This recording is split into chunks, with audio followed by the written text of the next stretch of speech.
Aloha, I'm Lyla Berg. Mahalo for tuning in to Island Focus. We're broadcasting remotely today out of respect for our guests and in keeping with the safety protocols, so you can meet the elected leaders in the city and county of Honolulu. These are the people who are making decisions for the well-being of Oʻahu. Thank you for joining us on Island Focus.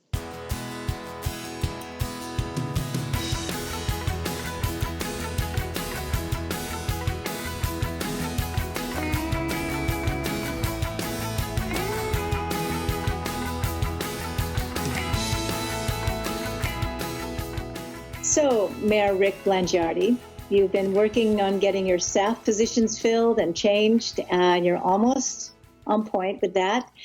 Where are we going now with you? Well, first of all, it's great to be with you, and thank you for this opportunity. You're right. We've been working on our staff fervently since the night of the general election, really, to be honest with you. And I knew that I wanted Mike Formby to be the managing director, and he agreed within a couple of days after being elected. We changed out 22 of the 25 cabinet positions, brand new directors coming in, and I allowed them to hire their own deputy directors, wanted that to be the case. And as they say in business parlance, A's hire A's, and we brought in 18 incredible deputy directors. And so that's some 40 people. It's a very different group, very eclectic as to their individuality, but they all possess certain common denominators, starting with their passion for the job, the desire to do it. They're authentic people. All of them have been very successful, proven track records of success, willing to embrace accountability. And more than anything, I think that they know how to drive execution. So where we are now is, now that we've all gotten in place and we begin to understand each other and the city operations, is to start to make the most important things happen, establishing our priorities. One of the first things that hit us coming in is we had to produce the 22 budget, which is due in just a couple of weeks to City Council. So we had a lot of that kind of orientation, and on top of that, our capital improvement plans in the midst of this pandemic and COVID and all the other aspects. But we're beginning to sort things out. And I think, as I said earlier, we've already taken some actions. We've had some nice feedback. But I want this administration, because this is what is really needed at this time, to be the kind of group of people here across the board that makes things happen, that people can see, that feel good about the leadership of the city and where we're going. Well, and what I know to be true about you, Rick, is that the greater the challenges, the more opportunities that are there. Well, to say right up front, even though it's only 5 weeks into the job, clearly the biggest challenge of my life. And I've had some great ones along the way. And I think, as I shared with you earlier when we were speaking, it's sort of all roads I feel have led to this. My love affair with Hawaii goes back to 1965. And the amazing thing is that Hawaii has always loved me back.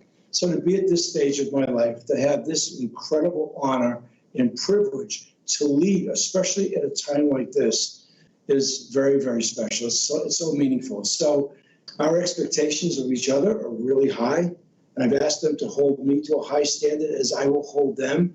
But the sense of responsibility to the people who live here is unlike anything I've ever felt before. And so we want to work with all of that. As we end this short conversation, what message can you give to the public? There's no doubt that COVID has impacted us, all of us. We all have just shared in the last 11 months in an experience that none of us could have even imagined. So I understand the fear. I understand the uncertainty. I have felt that. We're all human. But here on Oʻahu, as we live together and love together, the place that we share, I just want people to feel hopeful. But we need to go forward. We can't be trapped. We can't be paralyzed, and we can't be victimized by what we've just gone through. There's a light at the end of the tunnel. We're starting to feel it as of this morning in this conversation. We have some 200,000 people who have been vaccinated. We will go forward, and we will do so in a way that hopefully will be very energizing and impactful for everybody. And I think what many of us are hoping too is that we're not going to be doing the same old, same old. No. We don't know what's ahead of us, but that can also be quite exciting. I think exactly right, Lyla. That's the excitement. We are in a place we've never been before. Things are unprecedented, but what an incredible time to create and to do and to celebrate life together and all the good things about living in Hawaii. Well, thank you so much for being our mayor, and thank you for taking the time just to be with us today. Appreciate it, Rick. Thank you, Lyla. I wish you all the very best, and I appreciate this opportunity. Aloha.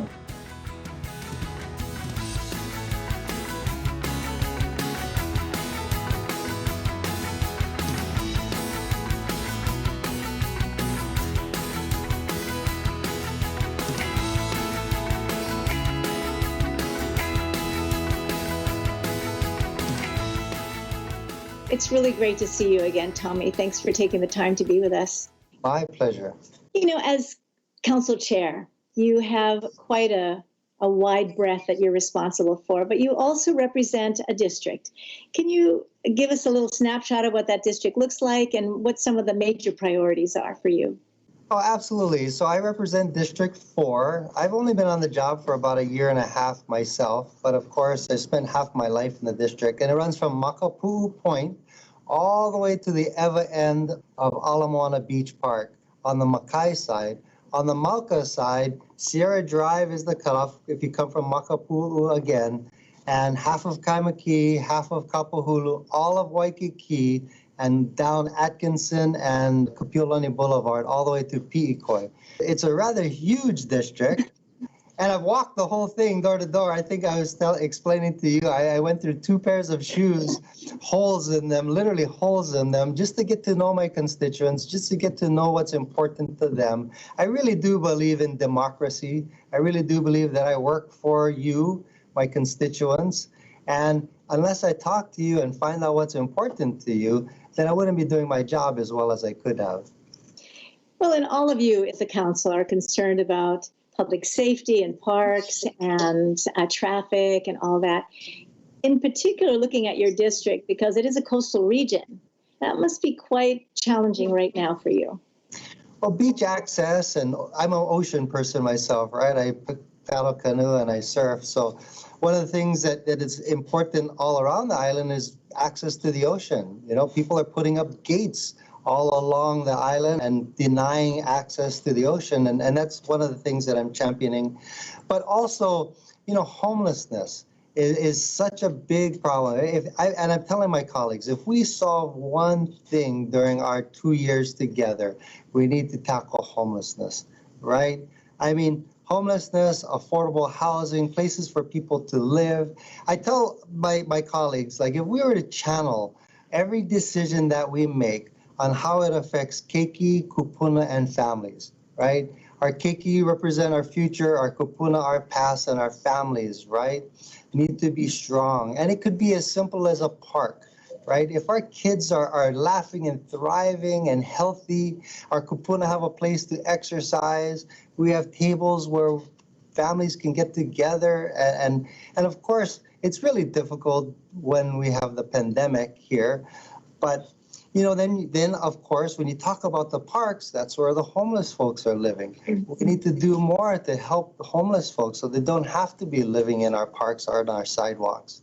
You know, on Diamond Head Road, and I apologize, I know I'm vala'awing, but on Diamond Head Road, on the Mauka and Makai side, there's probably about 500 people living there. 500 people living on Diamond Head Road. It never used to be like that. You know, in Hawaii Kai, under the bridge by Huinalu Canoe Club, you got another couple dozen people living there. In Kahala, on Kahala Avenue, people are living in the bushes, and the only reason we know about it is because they make fire to cook dinner. And we're like, whoa, that's scary. Monster Homes is another interesting thing that came up recently. It's been around for a few years, but that never used to be an issue when we were in politics together. And that's in Kaimuki, it's exploding. And the bottom line, I think, under all of this is our values, right? What is important to us now, not just in the future.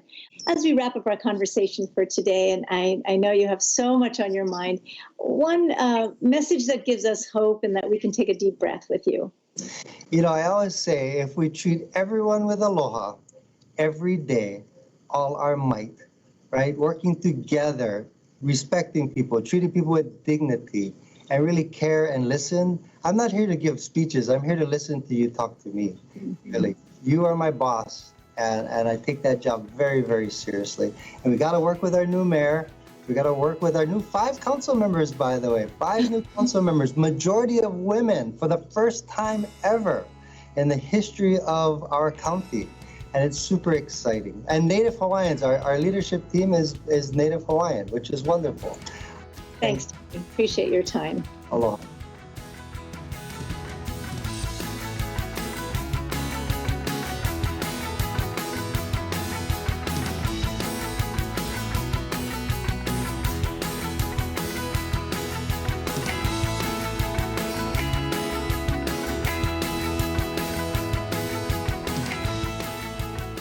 We so appreciate you being on our program today, Brandon.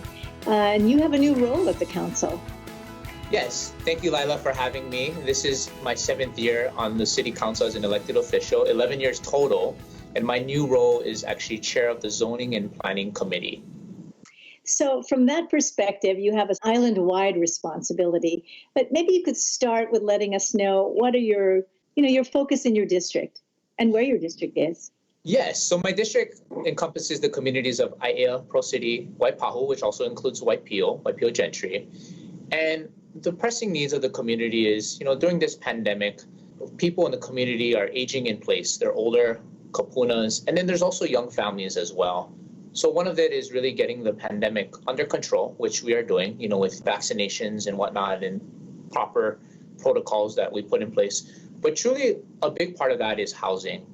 And that's why I'm so passionate about affordable housing as we move forward and how that would impact the surrounding communities and for our entire island. How does that relate to the whole island? Yeah, so how that relates to the whole island is, because we're such an island and there's really nowhere to really expand, we have to look at sensible planning in a way that we come up with integrated solutions built around whether it's rail or different communities and how we build housing so that people here can have that sort of appreciation to live here, especially for local families. And so looking forward, what message can you give to the audience that we can pay attention to? Yes, so looking forward, we really have to have that sense of hope and unity. And part of hope is not just now, but really for the future. It's always sad when I hear of stories when local families, their children or their grandchildren move away just because it's not affordable or just because that the pay is better on the mainland or elsewhere. So we really have to do a better job in me and my role as policymaker where I can be a better steward to look at ways that we plan for our future so that local families can stay here for their children, their grandchildren, and have that sense of island community that we all known as growing up here, and that they can raise their families here. And I think that is a big part for a lot of local families. Does that also imply you'll be in conversation and in deliberation and maybe even planning with other counties, with the state of elected people? Yeah, it's all of us together. Really, it's about collaboration and communication and just really coordinating with everyone to look at different ways that we can increase our housing stock. There will be a big shortage of housing, not just all housing, but mainly for affordable housing. So we need to have more of a demand for that and encourage different counties and the state to really work together to look at ways that we can produce more of these units. Yeah, and the whole term of affordable, it's a bit amorphic, it's a little vague. And I know I would anticipate that you would help clarify that. Yes, and we are. And a big part of that is really building for the low income, working class, middle class families, are fixed incomes or, don't have much, where housing is a critical need for them. And we find that in studies, housing is also healthcare. Housing also is a future for a lot of people. So in parting thought for the audience. My parting thought is, as we come out of this pandemic, we really have to look at the hope and the unity for our future. And part of that, as I mentioned previously, is really looking at ways that we can provide for local families that want to continue to live here and create that sense of place and environments where it is affordable, keeping up with jobs and employment, and more importantly, housing. I think that's a big, key, critical component as we move along in the future, especially with rail coming online and really building those communities around these various rail stations as we move forward and look to our future. And there is hope. Thank you very much. You give us hope in this conversation and appreciate your time. Thank you, Lyla. Thanks, Brandon.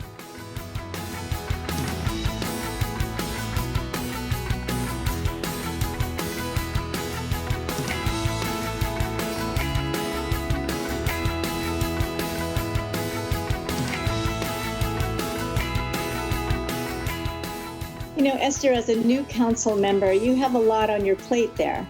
Give us an explanation of your district and what some of the concerns and priorities you have for them. I represent the windward side, which of course includes Waimanalo, Kailua, Kaneohe, and a sliver of Kahului. You know, I would say rural in nature, of course.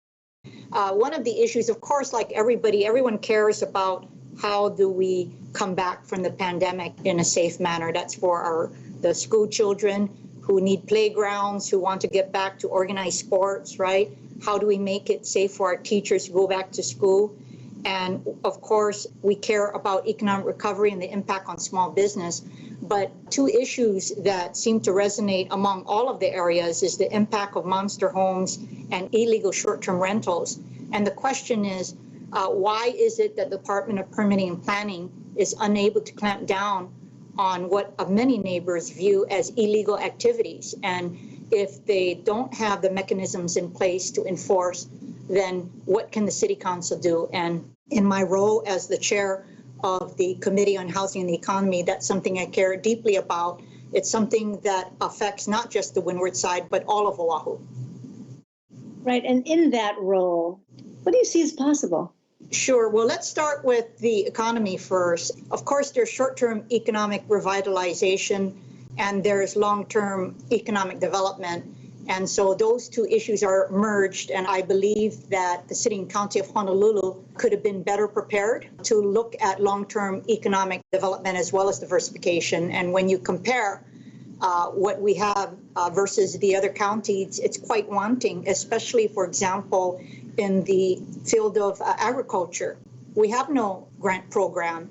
And very often you're going to have people say, well, you know, that's a state and federal program. And I'm thinking, who said? Yeah. In order to have a robust economic development program, there are ways for the county to contribute through gap financing, for example, for funds that are not available at the state and federal government to help our farmers. And clearly, we all agree that it should be part of our overall economy. And so what can the county do, right? And then, of course, on the economic revitalization part, if in fact there's going to be another slew of funding coming down from the federal government, it certainly should include the county and state governments, right?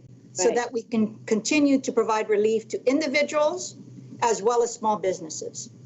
And as we take all of that information that you have given us and share that you're focusing on, what are some parting thoughts for the audience on how we can participate and contribute and feel more inspired that we're in good hands?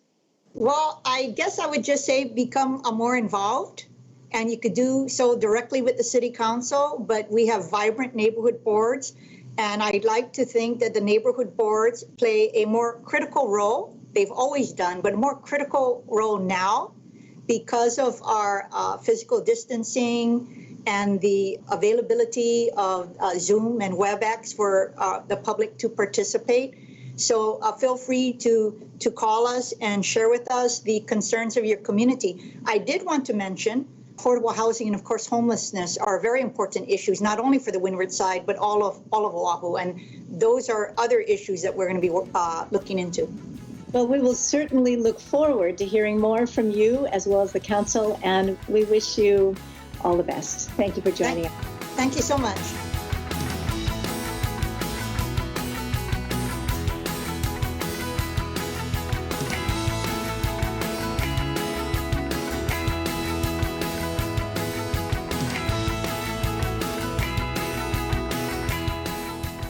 Hi, Andrea. Well, welcome to our show, and thank you for being a new council member. Would you please explain where your district lies and also your priorities for them? Sure. My name is Andrea Tupola. I'm the new city council member for District 1, which starts on the west side of Fort Weaver and goes all the way to Kaena Point. I have Ewa Beach, Kapolei, Nanakuli, Maili, Waianae, even the Ko'olina area. Definitely my area is kind of like a little city. We have an airport, we have a harbor, we have a power plant, we have one of the largest homesteads and actually multiple homesteads within my district. We are categorized as the second city of Oʻahu. So a lot going on, a lot of new housing, and as well a lot of new city services. So I was inaugurated on January 2nd. I'm excited to serve the people and looking forward to any questions that you might have.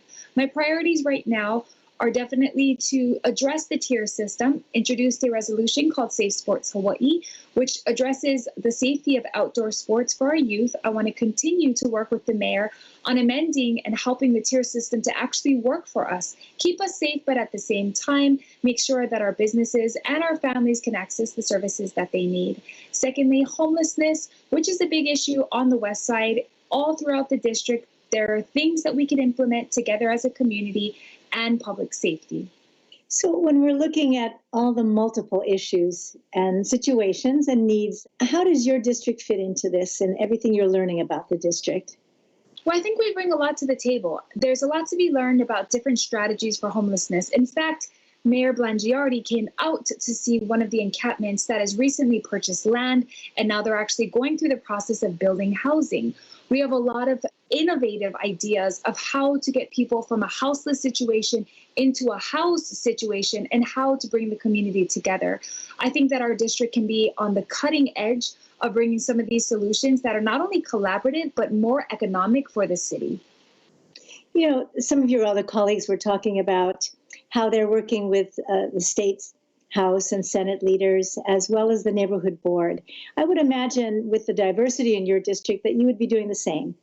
Oh, definitely. Neighborhood boards, we have 4 a month that we attend, and as well as state and legislative issues touch everyone in our district. Right now, the proposal being discussed in the Kapolei area about a casino on Department of Hawaiian Homelands has many people concerned, and of course, I dove in with my eyes wide open, called up the senators, asked them if they could actually host something with me this week so that we can get people's concerns and, of course, their thoughts and input gathered. And especially at this time in 2021, as we've come out of what we're calling an unprecedented time, it's such an opportunity to have not just creative new ways of approaching, but definitely resisting going back to how things used to be. I couldn't agree with you more. I've said it multiple times to my colleagues and as well to my staff. We don't have to do things the way that it was done in 2020. In fact, we learned so many lessons that we can progress forward from. And if we're entering the beginning of 2021 with a different perspective, then we're doing something right. So as we wrap up our conversation for today, what might that different perspective be, and how can the community participate with you? I think asking questions about structures that were implemented during COVID, as you know, the situation is fluid. That means that it's changed over time. So what was working in March 2020, was it the same in October 2020? And is it the same in February 2021? And I've had multiple conversations with our mayor about looking at the differences, the things we've learned, amending the tiers, helping our businesses thrive, and the people of Hawaii not just survive, but actually love living here and be able to help generations of Hawaii locals be able to live here. And one final thought. What do you enjoy most about being on the council? I like that it's a smaller number of people. As you know, I served in the legislature, and with 51 people, it gets a little difficult. I feel like with 9 people, we have some flexibility. So I've enjoyed thoroughly the type of responsibility that we have and the ground level impact that we can make in the lives of all of our constituents. Well, thank you very much for your time, and we look forward to hearing much more of what's happening in your district. Thank you so much, and thank you to ʻŌlelo Studios.